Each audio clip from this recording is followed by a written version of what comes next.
Autoroute du Nord, à Djamé-Yopougon. Le bitume a fière allure au niveau de l'échangeur de la gendarmerie à Ban. Circulation apparemment fluide et confortable sur une chaussée retouchée. Mais le charme de cette voie express est brutalement rompu à moins de 500 mètres, à partir de cet échangeur communément appelé Pont Ferraille. Dès l'amorce de la pente descendante, crevasses, nids de poules et autres zones de turbulence vous accueillent et vous accompagnent jusqu'à la sortie nord de Gesco. La route, vraiment, elle est gâtée. Et quand tu as une urgence, il faut te dire que si tu n'as pas la chance, tu peux rester dedans et puis ne même pas faire ça. On manque des rendez-vous et c'est pas bon. L'autoroute, on avait dit qu'on avait renouvelé, on avait pensé que ça allait continuer jusqu'en ville. La Géroute, l'agence de gestion des routes, se dit quant à elle au fait de cette situation de dégradation. Depuis la casse jusqu'au pont, au pont de Gaulle, vous avez vu que ça a été réhabilité. Et normalement, ce projet devait continuer jusqu'à Gesco. Mais compte tenu des difficultés de financement et également, il y a eu d'autres urgences qui sont déclarées au même moment, on n'a pas pu aller jusqu'à Gesco. Les chauffeurs de minicars, communément appelés Baka, empruntent régulièrement cette voie. Réputés imprudents et adeptes de la vitesse, ce taxe leur donne du fil à retordre. La route là, vraiment, les trous nous pose beaucoup de problèmes.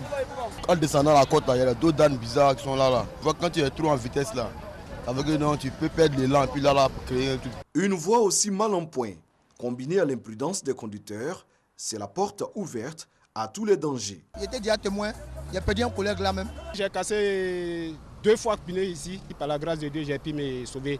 Sinon, vraiment, ça allait être un dégât catastrophe ces jours-là. Ce qui dégrade la route, c'est vraiment, il y a d'abord le trafic, d'accord, mais c'est surtout les surcharges. On est vraiment affecté par ce problème aujourd'hui. Vous remarquez d'ailleurs quand on prend la voie express, que c'est la voie lente qui est la plus dégradée.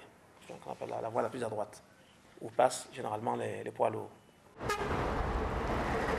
En plus de dégrader la route, les véhicules poids lourds en rajoutent au risque d'accident sur ce tronçon. C'est pourquoi la Géroute entend prendre dans les meilleurs délais des mesures contre ces véhicules poids lourds en surcharge. Tous les camions qui seront en surcharge vont être arrêtés au pont bascule et délestés de la surcharge, avec pénalité. Il y a aussi le cas du pont piéton du quartier Ndoukoua, dans la commune de Yopougon, qui est dans un état de précarité avancé. Le bloc de béton qui menaçait de s'écrouler sur la chaussée a été enlevé, mais la menace persiste. Le pont est très dégradé.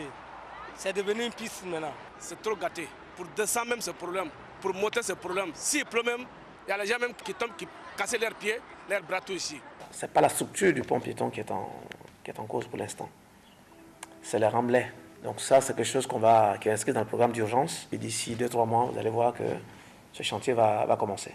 Mais il n'y a pas de risque imminent de s'écrouler.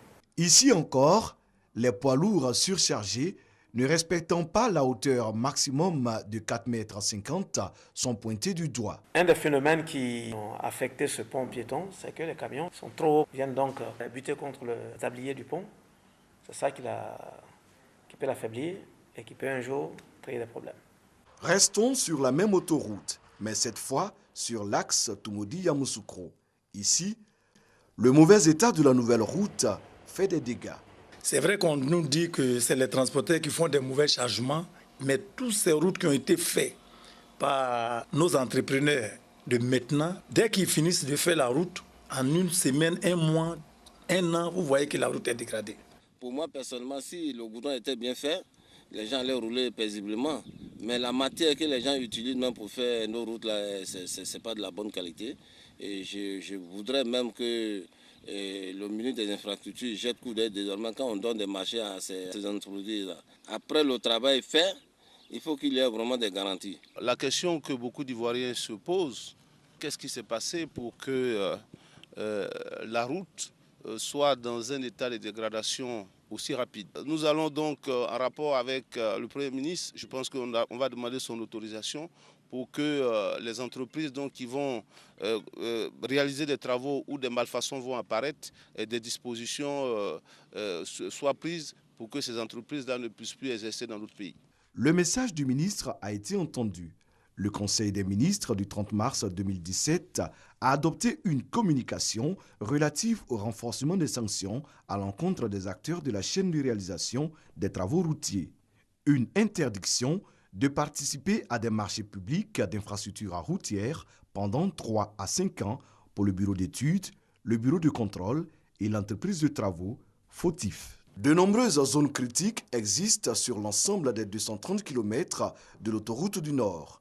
Un programme de réhabilitation est prévu pour toutes ces infrastructures en souffrance, nous dit-on à l'AGEROUTE. Nous avons un programme de réhabilitation de près de 4500 km.